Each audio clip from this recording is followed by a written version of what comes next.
E aí, pessoal, beleza? Bom, respondendo aí uma pergunta, né, de um seguidor do Instagram, referente a uma operação policial que realizamos aqui em Goiás, onde terminou na prisão de uma pessoa por pesca predatória, comércio ilegal de pescado, posse ilegal de arma de fogo. Aí o colega aí do Instagram pediu para comentar sobre a questão ecológica, né, do impacto ambiental da pesca predatória. Antes de mais nada, precisamos entender que temos dois ambientes. Uma dica bem rápida aqui de ecologia, antes de entrar na parte de legislação. Uma dica rápida, tá, pessoal? Dá pra gente falar aqui um tema o dia inteiro, por horas e horas. Bom, nós temos um ambiente terrestre e um ambiente aquático. Terrestre pode ser considerado como continente, né? Se você levar em consideração a questão do mar, do oceano. Mas uma questão mais simples, nós temos o ambiente terrestre, composto por organismos bióticos e abióticos da fauna e da flora, né? E organismos abióticos de elementos químicos, físicos. E também nós temos o ambiente aquático. O ambiente aquático, de alguma forma, composto por organismos vivos, né? Bióticos, e também elementos abióticos relacionado à água, aos sais minerais, relacionado ao solo, né, às rochas, os sedimentos. Nós temos um ambiente aquático com situações que podem ser colocadas em risco com mais facilidade que o ambiente terrestre. Um exemplo é a poluição. É importante entender que no ambiente aquático nós temos um ambiente aquático lêntico e um ambiente aquático lótico. A formação desses ambientes se dá através de um processo geológico, né, pelo qual nós vamos ter, primeiro, uma bacia hidrográfica, né, onde as águas da chuva serão direcionadas ao ponto mais baixo, a elevação mais baixa dessa bacia, que a sua formação dará origem a um rio, um córrego, ou uma lagoa, ou um lago. E esse ambiente, né, será abastecido por lençóis freáticos. Pode ser que esse ambiente ele seja um ambiente perene, né, ou não perene. Águas só no período chuvoso ou águas durante todo o ano, não seca, né, perene, não perene, intermitente, assim por diante. Se ele não seca, ou independente se ele tem água um certo período do ano, subentende-se que esse local, esse ambiente aquático, ele tem a capacidade de suporte, né, de receber ou de manter organismos vivos.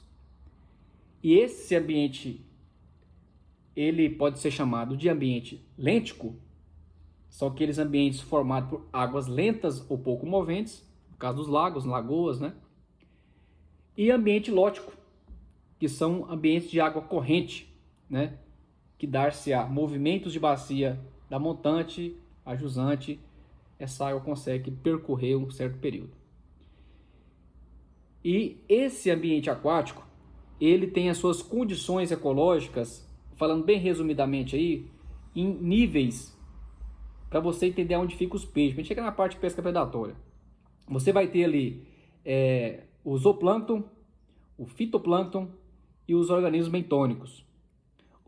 Isso você levando para a parte do ecossistema terrestre é como se você tivesse as plantas que fazem a fotossíntese, convertem a energia luminosa em energia química, isso gera nutrientes para a cadeia trófica seguir aí a sua parte ecológica, né? Consumidor primário, secundário, terciário, decompositores, presas e predadores. No ecossistema aquático, no ambiente aquático, é a mesma coisa. Se você tem um impacto ambiental de poluição que elimina ali a produção de oxigênio do fitoplâncton, o que vai acontecer? Bem simples, eutrofização. Aumentou a DBO, né? Demanda bioquímica de oxigênio, né? Usaram todo o oxigênio da água, em contrapartida produziram muito carbono, morreu tudo. Resumindo, morreu os peixes tudo, causado por poluição, né? Então, esse ambiente aquático, você tem o zooplâncton, o fitoplâncton e os organismos bentônicos. Vamos dar mais rápido um pouquinho para explicar. Os bentônicos são os peixes maiores, né? Os grandes organismos aquáticos, os peixes. Esses peixes também, ecologicamente, você vai ter peixes que são espécies guarda-chuva, que são espécies de topo de cadeia, que são os predadores, né? E você tem as presas naquele ambiente. Por isso que você introduzir espécie é crime ambiental, porque você tem essa espécie que você introduz no ambiente aquático, ela pode, ao longo do tempo, se aquele ambiente aquático tinha 70 espécies de peixe, passa a ter 5, 6 espécies de peixe, o que é ruim para aquele ecossistema aquático. E os peixes em si? Na zoologia, nós chamamos a ciência que estuda os peixes de ictiologia. O ictiólogo, né, o biólogo responsável por estudar os peixes de escamas de couro, membranas, né, e assim por diante. Então, dentro da ictiologia, né, nós temos aí o responsável, o biólogo, né, o ecólogo, o ictiólogo responsável por estudar os peixes. A ictiologia é um ramo da zoologia. E há um comportamento nos peixes, né, peixes de couro e outras espécies de escama, não vamos detalhar aqui, porque senão demanda muito tempo, mas para você entender o seguinte, que no período da Piracema, aqui em Goiás vai de 28 de...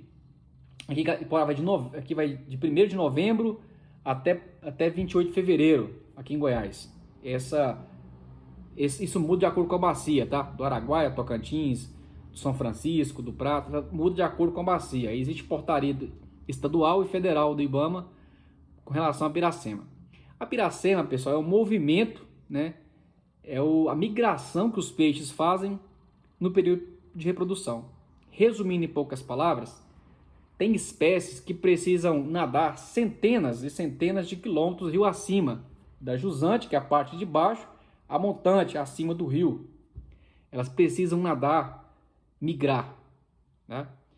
Esse processo de migração faz com que a espécie ela gaste bastante energia, gaste aquela gordura que ela armazenou durante o período seco, ou o período que ela ficou ali em processo de alimentação. Águas correntes, pedra, muitas rochas, quer dizer, esse peixe gasta muito exercício, muita força e vai estimular o hormônio da reprodução. E vai chegar ao seu ápice ali para reproduzir. Por isso que a lei proíbe a pesca durante a Piracema. Fragilidade de você pegar o peixe está com gasto de energia enorme. É comum, não sei se tem algum biólogo que está vendo o trabalho, ou você está pescando e você chegar no local e ver lá perto da cachoeira ou num remanso, os peixes estão com barbilhão para fora da água, todos aglomerados, ou vários cardumes, né? Um cardume nadando bem próximo à margem, peixe virado com o dorso para cima, né? Então o que acontece aí? Quer dizer que o peixe está cansado, está migrando, é período de Piracema, ele para ali no local daquilo para descansar um pouco. Aí onde os pescadores aproveitam e passam o pano. Está acontecendo aqui na nossa região, no estado de Goiás. Primeiro, vamos agora um pouquinho da legislação. O que diz o artigo 36 da Lei 9.605 de 98? Eu vou ler aqui porque pode ser questão de concurso público. Olha lá. Para efeitos dessa lei, considera-se pesca todo o ato tendente de retirar, extrair, coletar, apanhar, apreender ou capturar espécies do grupo de peixes, crustáceos, moluscos, vegetais, hidróbios, suscetíveis ou não de aproveitamento econômico, ressalvadas espécies ameaçadas de extinção, constante em listas oficiais da fauna e da flora. O artigo 36, pessoal, da Lei 9.605 traz o conceito de pesca e ato tendente. Antes disso, é importante ressaltar que quem deslampa para concurso público dá uma olhadinha no histórico. O decreto 221 de 67, ele traz aí a questão de proteção à pesca e algumas proibições. Você pode intercalar isso com o parágrafo 7º do artigo 225 da Constituição, que é de proteção à fauna. E em 2009, a Política Nacional de Aquicultura, Lei 11.959. E aí eu fiz uma anotação aqui dessa lei, que ela fala o seguinte: há uma proteção das espécies no que concerne a épocas e locais definidos por órgão competente, se as espécies estão com tamanhos ou não permitidos, a proibição de pescar, o ato de pescar sem licença, permissão, concessão, autorização, registro do órgão competente ou em desacordo com esse registro, quantidades superiores à permitida e mediante a utilização de explosivos, acreditem, tem gente que pesca com explosivo, processos, técnicas, substâncias que podem contaminar a água e fazer a mortandade de peixe, apetrechos, pessoal, tarrafa, espinhel, rede de arrasto, pinda, jiqui, entre outros apetrechos.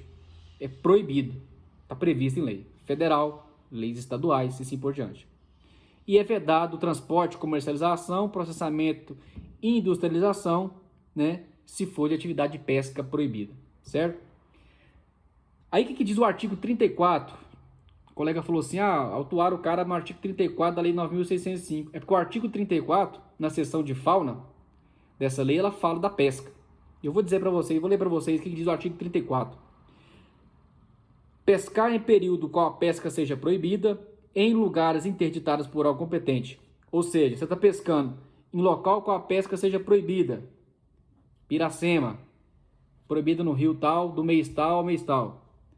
Um lago, que seja, dentro da de conservação e assim por diante. Então, se você pescou em local que a pesca está proibida ou em condições que existem normas que não pode, né? Ela traz uma pena de detenção de 1 ano a 3 anos e multa, ambas cumulativamente. E aí você vai ter lá, parágrafo 1º, pescar espécies que devem ser preservadas ou espécies com tamanhos inferiores aos permitidos, pescar quantidades superiores às permitidas, mediante a utilização de aparelhos, petrechos, técnicas, métodos não permitidos, transportar, comercializar, né, espécies oriundas de apanha proibida. O decreto 6.514, que regulamenta a lei 9.605, em seu artigo 35, diz o seguinte: pescar em período ou local qual a pesca seja proibida, multa de R$ 700 a R$ 100 mil, com acréscimo de R$ 20 por quilo ou fração do produto da pescaria. Então, pessoal, é essa fundamentação federal que a gente enquadra o pescador predatório na época da Piracema. E ainda tem as normativas estaduais, ainda pode ter normativas locais, certo? Esse vídeo que você vai assistir agora aí foi uma operação realizada por nós aqui na cidade de Iporá, no estado de Goiás. O vídeo foi obtido através de rede social pública, né, o Instagram, onde mostra a apreensão de espécies, né, de peixes aqui da bacia do Araguaia, que uma dessas espécies que chamam mais atenção é que ela é protegida por lei federal e leis estaduais, né, que é a piraíba, o filhote. Essa piraíba é um maior peixe de couro, né, de água doce, que segundo Melo, né, et al. 2005, da Universidade do Estado de Mato Grosso, esse peixe ele pode alcançar 2 metros e mais de 150 quilos. E a carne dele é uma iguaria. Ele é vendido aqui no mercado negro a R$ 3 mil uma espécie dessa. E em contrapartida da preservação desse peixe, é que em muitos locais da bacia da Araguaia, esse peixe ele é o peixe responsável por manter as comunidades ribeirinhas da pesca esportiva, né? O pescador esportivo paga caro para que a pessoa vá lá, capture, tire foto e solta o peixe. É a pesca e solte, a pesca esportiva. Então esse peixe tem uma relevância econômica, uma relevância ecológica, é um predador de topo de cadeia e assim por diante. Então o autor ele foi preso comercializando esse tipo de peixe em período de Piracema, em local cuja pesca está proibida por tempo determinado. Pessoal, ficou a dica então da pesca predatória. Se fôssemos falar aqui, ficaríamos horas e horas falando sobre esse assunto, mas fica aí a dica para vocês. Obrigado, qualquer dúvida, deixe nos comentários. Lembra, galera? Clica aí, compartilha o vídeo, vamos aumentar a nossa comunidade aí em defesa do meio ambiente, em estudos da legislação ambiental e da ecologia. Forte abraço para vocês.